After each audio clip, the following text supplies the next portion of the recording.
Thank you, Madam Chair, and good day, ladies and gentlemen, distinguished guests. Welcome to the first, how should I say, discussion here on SIDS and the Montreal Protocol.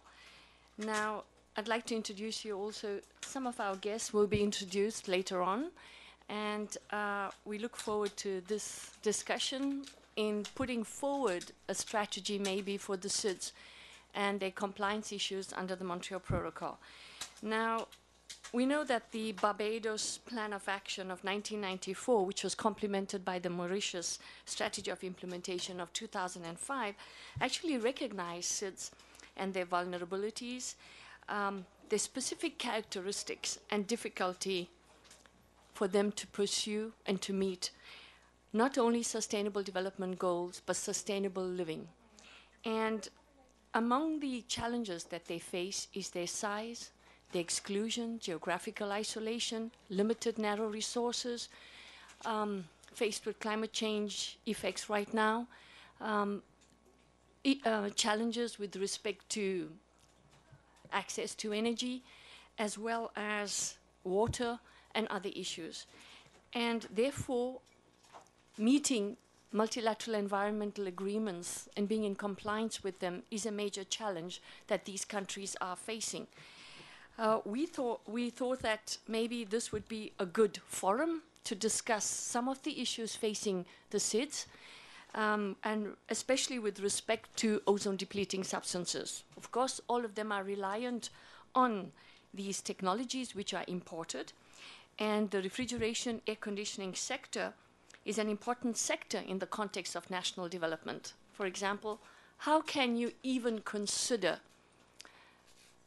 buildings without looking at ozone-depleting substances? How can you think of a hospital without a refrigeration and a cooling system to maintain your drugs?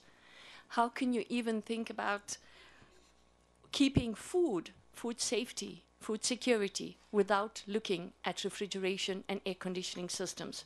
So therefore, whereas developing countries as a whole have special challenges, the SIDS challenges are much more complex. And the challenges that they face in meeting compliance with Montreal Protocol and the targets placed by the Montreal Protocol places them in a specific and a particular situation.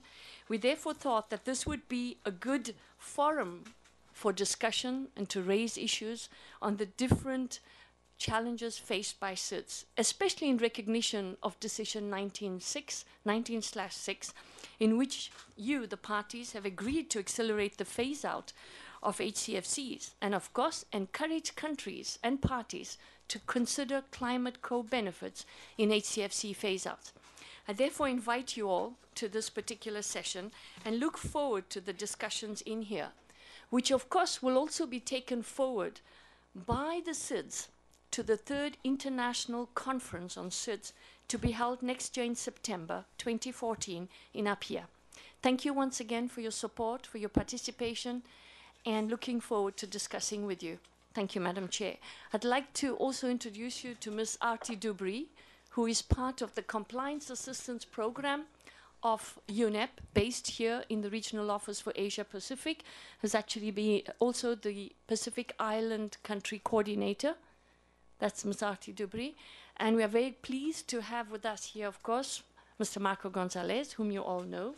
Welcome, Marco, and thank you for coming to this special forum for SIDS. Now, before I sign off, you know that at Rio Plus 20, if you look at Decision 178, the parties have reaffirmed the commitment to assisting the SIDS, especially the SIDS, in order to meet their environmental obligations for sustainable development. And this in light of the adverse impacts of climate change and sea level rise. And of course, Decision number 179 of Rio the Plus 20, the future we want, also called for continued enhanced efforts and synergy so that we can assist SIDS to meet the compliance obligations and also take forward the Barbados Program of Action as well as the Mauritius Strategy.